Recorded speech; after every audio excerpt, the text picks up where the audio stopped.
Les animaux malades de la peste. Une fable de Jean de La Fontaine. Mal que le ciel en sa fureur inventa pour punir les crimes de la terre. La peste, puisqu'il faut l'appeler par son nom, capable d'enrichir en un jour l'Achéron, faisait aux animaux la guerre. Ils ne mouraient pas tous, mais tous étaient frappés. On n'en voyait point d'occupés, à chercher le soutien d'une mourante vie. Nul mais n'excitait leur envie, ni loup, ni renard, n'épiait la douce et l'innocente proie. Les tourterelles se fuyaient. Plus d'amour, partant plus de joie. Le lion tint conseil et dit « Mes chers amis, je crois que le ciel a permis, pour nos péchés cette infortune, que le plus coupable de nous se sacrifie aux traits du céleste courroux. Peut-être il obtiendra la guérison commune. L'histoire nous apprend qu'en de tels accidents, on fait de pareils dévouements. Ne nous flattons donc point, voyons, sans indulgence, l'état de notre conscience.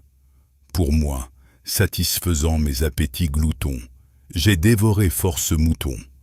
Que m'avait-il fait? Nulle offense. Même il m'est arrivé quelquefois de manger le berger. Je me dévouerai donc, s'il le faut. Mais je pense qu'il est bon que chacun s'accuse ainsi que moi, car on doit souhaiter selon toute justice que le plus coupable périsse. Sire, dit le renard, vous êtes trop bon roi, vos scrupules font voir trop de délicatesse. Eh bien, mangez mouton, canaille, sotte espèce. Est-ce un péché? Non, non, vous leur fîtes, Seigneur, en les croquant beaucoup d'honneur. Et quant au berger, l'on peut dire qu'il était digne de tout ce mot, étant de ces gens-là qui sur les animaux se font un chimérique empire.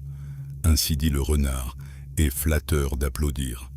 On n'osa trop approfondir du tigre, ni de l'ours, ni des autres puissances les moins pardonnables offenses.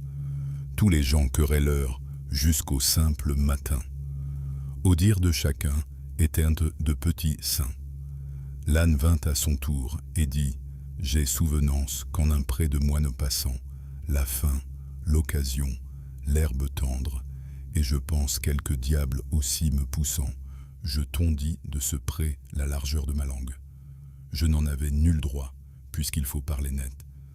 À ces mots, on cria « haro » sur le baudet. Un loup, quelque peu clerc, 11, prouva par sa harangue qu'il fallait dévouer ce maudit animal, ce pelé, ce galeux, d'où venait tout leur mal. Sa peccadille fut jugée incapendable. Manger l'herbe d'autrui, quel crime abominable!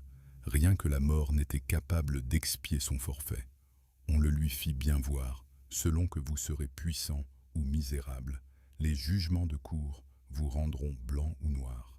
C'est presque l'histoire de toute société humaine. Si cette lecture vous a plu, n'hésitez pas à vous abonner pour découvrir d'autres fables, contes et récits.